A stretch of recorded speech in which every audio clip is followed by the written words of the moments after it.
ये खबर एंजल चकमा से जुड़ी हुई है। एंजल चकमा की हत्या मामले से जुड़ी है बड़ी खबर। एंजल चकमा पर अटैक का सीसीटीवी वीडियो भी सामने आया है। दुकान के बाहर आरोपियों ने हमला किया था। जो दर्शक एंजल चकमा के हत्याकांड के बारे में नहीं जानते उनको बता दूं कि एंजल चकमा जो कि त्रिपुरा का रहने वाला था लेकिन देहरादून में रहकर पढ़ाई कर रहा था, उस पर कुछ लोगों ने नस्लीय टिप्पणी की और नस्लीय टिप्पणी का ये मामला इतना तेज बढ़ गया कि बाद में उन आरोपियों ने, उन दबंगों ने एंजल चकमा को चाकुओं से गोदा, कई बार उस पर वार किया जिससे एंजल चकमा घायल हो गया। उसे अस्पताल में भर्ती करवाया गया था। लंबी लड़ाई लड़ने के बाद एंजल चकमा की मौत हो गई, जिसके बाद से अब ये पूरा मामला तूल पकड़ता जा रहा है। एंजल चकमा की हत्या पर सरकार अब सख्त हो चुकी है। अफसरों को सीएम धामी ने अल्टीमेटम भी दिया है। इस मामले में 5 लोगों की गिरफ्तारी की खबरें भी सामने आई है। इधर त्रिपुरा और तमाम जगहों पर इस बात को लेकर भी अब देखिए प्रदर्शन शुरू हो गया है। पहली और दूसरी तस्वीर, एक तस्वीर में हम आपको दिखा रहे हैं जहां सीसीटीवी विजुअल से सामने आए हैं। सीसीटीवी फुटेज जो है वो सामने आया है जहां पर एंजल चकमा दुकान पर सामान लेने गया था अपने भाई के साथ और उसके साथ उसको चाइनीज और चिंकी कह के चिढ़ाया गया, उसको बुली किया गया, जिसके बाद से एंजल चकमा ने घायल होने से पहले ये जवाब दिया था कि हम भी भारतीय हैं, हम किस तरीके का प्रमाण पत्र आपको सौंपे, किस तरीके का प्रमाण पत्र आपको दिखाए तब आप मानेंगे कि हम भी भारतीय हैं। लेकिन ये पहली घटना नहीं है, इसके पहले भी कई ऐसी घटनाएं हो चुकी हैं जहां नॉर्थ ईस्ट के लोगों को इस तरीके की बुली का शिकार होना पड़ता है। नॉर्थ ईस्ट के लोगों को कभी चाइनीज, कभी नेपाली बोलकर संबोधित किया जाता है, जिसको लेकर लोगों में खासा आक्रोश भी देखने को मिलता है।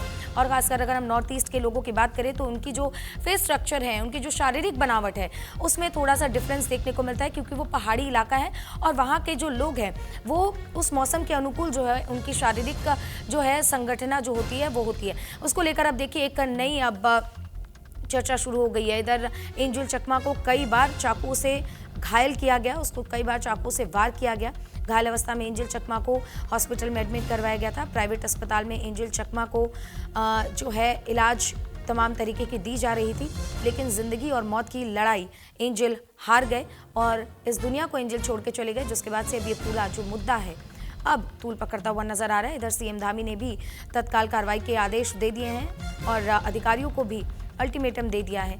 दूसरी तस्वीर आप देख रहे हैं जहां पर देखिए लगातार छात्र जो है वो प्रदर्शन कर रहे हैं क्योंकि कई ऐसे बच्चे हैं, कई ऐसे लोग हैं जो अपने घरों से, अपने शहरों से दूर रहते हैं पढ़ाई के लिए या काम के लिए। लेकिन ऐसे में जब छात्रों को या लोगों को बुली किया जाता है तो कहीं ना कहीं लोगों के मन में इसको लेकर आक्रोश पैदा होता है।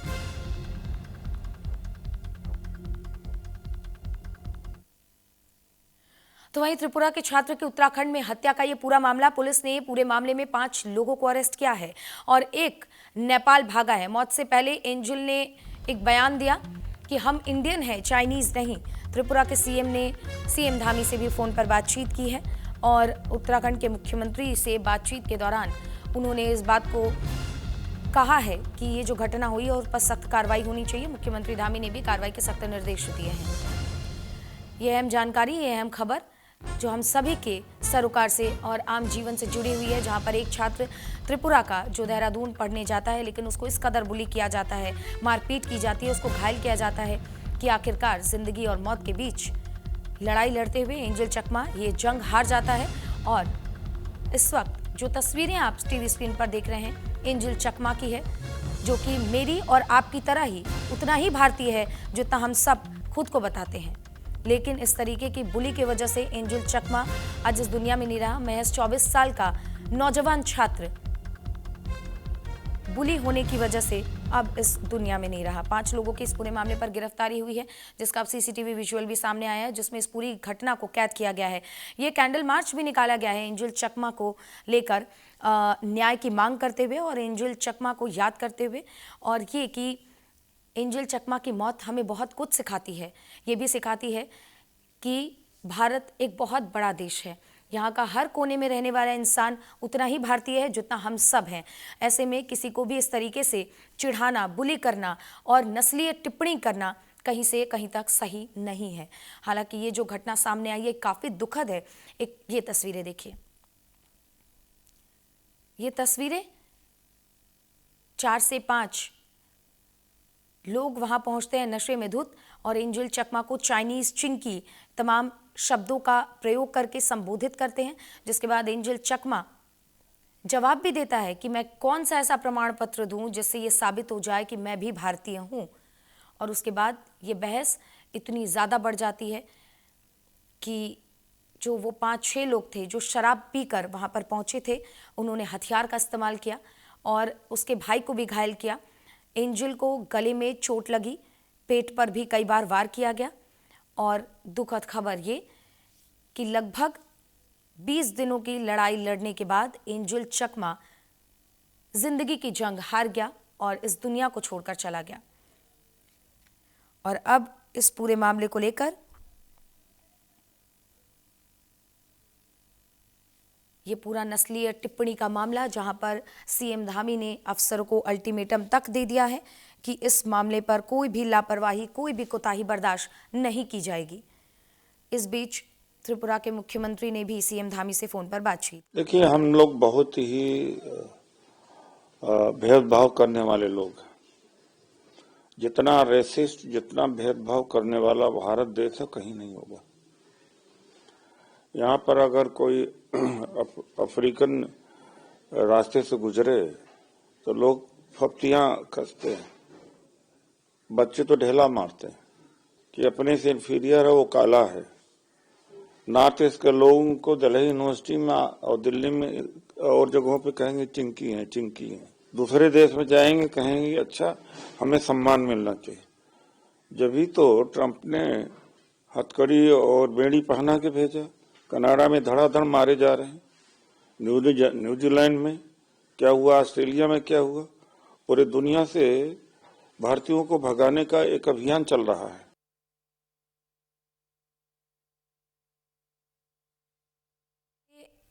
पूरा मामला जो है अब तूल पकड़ता हुआ जा रहा है। इस पूरे मामले को लेकर देहरादून एसपी ने बताया कि किसी बात पर इन लोगों में उसी एक दुकान पर बहस हुई है, जो कि आमतौर पर ये सीसीटीवी फुटेज देखकर भी आप समझ सकते हैं कि एंजल चकमा और उसका भाई उस दुकान पर पहले से मौजूद थे। कुछ लोग वहां पर आते हैं और उनके साथ ये तीखी बहस होती है।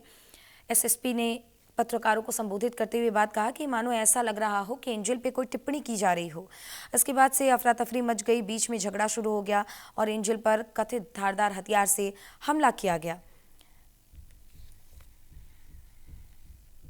देखिए, अब इस तरह की घटना कहीं भी घटती है और हत्या हत्या है, चाहे वो कमजोर की है, चाहे गरीब की है, चाहे किसी नेता की है, चाहे किसी ऑफिसर की है, एकदम सख्त उसके खिलाफ कार्रवाई होनी चाहिए और वहां इस पे सरकार संवेदनशील है, एकदम सख्त कार्रवाई होगी। निश्चित रूप से बहुत ही दुखद घटना है, क्योंकि देहरादून एक एजुकेशन हब है और पूरे देश विदेश से छात्र वहां पर शिक्षा ग्रहण करने के लिए आते हैं। इस प्रकार की जो घटना त्रिपुरा के छात्र के साथ हुई है, उसके लिए कोई सभ्य समाज में स्थान नहीं है और सरकार संवेदनशील सरकार है, अपराध के प्रति जीरो टॉलरेंस की सरकार है।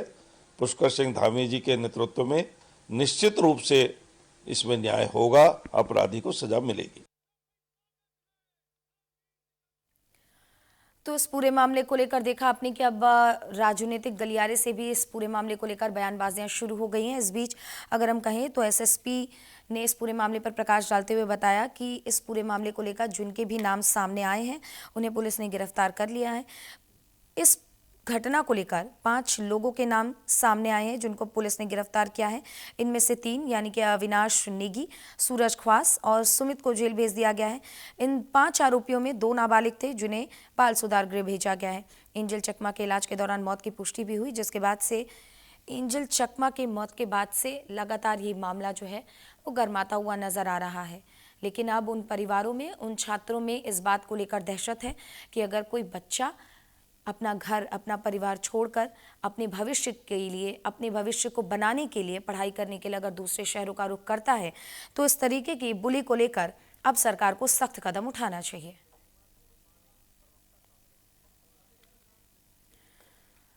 और देहरादून में हुए इस घटना को लेकर हमारे साथ बातचीत के लिए जुड़ गई हैं कांग्रेस की प्रवक्ता गरिमा दसौनी उत्तराखंड से।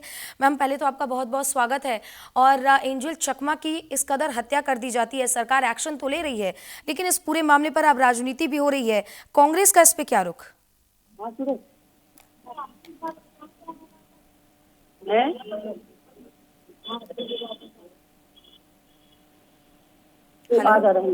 जी जी हेलो, नमस्कार। बहुत बहुत स्वागत मैम आपका न्यूज इंडिया पर। और आपको इस इंसिडेंट के बाद से लगातार अब इस पे राजनीतिक बयानबाजियां भी शुरू हो गई हैं। सरकार ने एक्शन करते हुए 5 लोगों को गिरफ्तार तो किया है। क्या कांग्रेस सरकार की इस कार्रवाई से संतुष्ट है? नहीं, देखिए, मैं इस बात को साफ करना चाहती हूँ कि ये मोदी सरकार की सौगात है इस देश को कि लगातार अल्पसंख्यकों पर लगातार जिस तरह से हमले बढ़ रहे हैं और नस्लीय घटनाएं हो रही हैं देश के अंदर, ये मुझे लगता है धार्मिक तुष्टीकरण का जो एक नया दौर चल पड़ा है देश के अंदर, ये उसी के मद्देनजर है। एक नहीं, कई घटनाएं मैं आपको गिना सकती हूँ जो पूरे देश के अंदर हुई। अगर हम बात करें 2014 से ही, जब से ये सत्ता पर आसीन हुए, लाजपत नगर में नीरो तानियम हमला हुआ, जिसमें 19 वर्षीय छात्र नीरो तानियम को उसकी शक्ल और सूरत पर नस्लीय ताने दिए गए और फिर बेरहमी से पीटा गया, जिससे उसकी मृत्यु हो गई। उसके बाद आप देखिए किस तरह से 2014 में ही गुरुग्राम हरियाणा में नागालैंड के 2 युवकों पर हमला हुआ और जबरन उनके बाल काट दिए गए और शारीरिक हिंसा उनके संग हुई। 2017 से 18 के बीच में दिल्ली के मॉरिस नगर में आप देखिए मणिपुर के छात्र को चिंकी कहकर अपमानित करा गया और मारपीट की गई। इसमें SC ST के तहत मुकदमा दर्ज हुआ है। नोएडा का मामला है 2022 का, जिसमें आप देखिए कि नोएडा उत्तर पूर्वी घटना है, रेस्टोरेंट कर्मचारी के साथ गाली गलौज और मारपीट हुई है। तो कोलकाता स्टेडियम में देखिए आप, सॉल्ट लेक स्टेडियम कोलकाता में 2023 में उत्तर पूर्वी फुटबॉल समर्थकों पर नस्लीय गालियां, पत्थरबाजी और कार्रवाई की गई। कोरोना काल में भेदभाव किया गया। 2020 में उत्तर पूर्वी लोगों को कोरोना कहकर अपमानित किया गया और दुकानों से बाहर निकाला गया। और देहरादून में अब ये जो एंजल चकमा है, जिसके भाई माइकल चकमा के साथ उसको नस्लीय टिप्पणी की गई, मोमोज कहा गया, चाइनीज कहा गया, चिंकी कहा गया और लगातार उन पर हमला किया गया। 18-19 दिन की जद्दोजहद के बाद जीवन और मृत्यु के बीच में झूलते हुए एंजल चकमा विदा हो गए। जाहिर बात है, कहीं ना कहीं ये अब घटना कई सवाल खड़े करती है। बहुत बहुत शुक्रिया मैम आपका न्यूज इंडिया से जुड़ने के लिए और तमाम अपनी राय रखने के लिए। और हमारे साथ उत्तराखंड के पूर्व DGP अशोक कुमार सर जुड़ गए, उनका रुख कर लेते हैं। सर, आपका बहुत बहुत स्वागत न्यूज इंडिया पर। और सबसे पहला सवाल यही कि ऐसी घटना पहली नहीं है, इसके पहले भी कई ऐसी घटनाएं हो चुकी हैं, चाहे उत्तराखंड की बात हो, चाहे महाराष्ट्र की बात हो, या पश्चिम बंगाल या किसी अन्य राज्य की बात हो। लेकिन ऐसी घटनाओं से क्या सीख लेते हैं? प्रशासन की ओर से कहाँ कमी छूट रही है कि बार बार ऐसी घटनाएं रिपीट हो रही हैं? देखिए, बहुत ही खेदपूर्ण, दुर्भाग्यपूर्ण और बहुत ही जघन्य घटना है, जघन्य अपराध है। इसके लिए किसी तरह की माफी नहीं हो सकती। अब ये है कि ऐसी घटनाएं क्यों हो रही है, इसके लिए ना पूरे समाज को भी कहीं ना कहीं एक सोचने की जरूरत है, क्योंकि हम लोग एक स्टीरियोटाइप बना देते हैं, बिना सोचे समझे बोलने लगते हैं। जैसे कोई भी साउथ इंडिया को मद्रासी बोल दिया, नॉर्थ ईस्ट वाले को ऐसे चिंकी बोल दिया, तो बहुत गलत है, नहीं बोलना चाहिए। पूरे समाज को, और इसी को लेकर के संभवतः ये विवाद खड़ा हुआ, जो इतनी बड़ा क्राइम हो गया, इतना जघन्य अपराध हो गए, सीरियस घटना हो गई, तो ये नहीं, किसी भी हालत में नहीं होनी चाहिए। और ऐसे मेरे ख्याल से हो सकता है एक दिन इन चीजों के लिए भी अलग से कानून बनाना पड़े, क्योंकि समाज को खुद सोचना चाहिए, संवेदनशील होना चाहिए समाज को ऐसा बोलने से पहले किसी के लिए कि भाई वो भी हमारे लिए उतने ही भारतीय जितने हम भारतीय हैं। तो इस बात के प्रति संवेदनशील होना चाहिए और उनकी लुक्स को लेकर के कि आप चाइनीज जैसे लुक हैं, ऐसे ये नहीं बोलना चाहिए किसी भी हालत में। तो उसकी जरूरत है। हो सकता है किसी दिन इसको लेके भी कानून बन जाए कि जैसे ऐसे बोलना अपराध था, कैसे कि किसी को आप ऐसा बोलेंगे तो वो भी अपराध हो सकता है। तो घटना तो और इस तरह की जीरो टॉलरेंस की नीति किसी भी हालत में माफी का कोई कॉलम ही नहीं है। जो छोटी घटनाएं होती है ना, ये तो मर्डर हो गया। जाहिर बात है अशोक सर, कहीं ना कहीं ये घटना कई सवाल ऐसे में समाज पर भी खड़े करता है। बहुत बहुत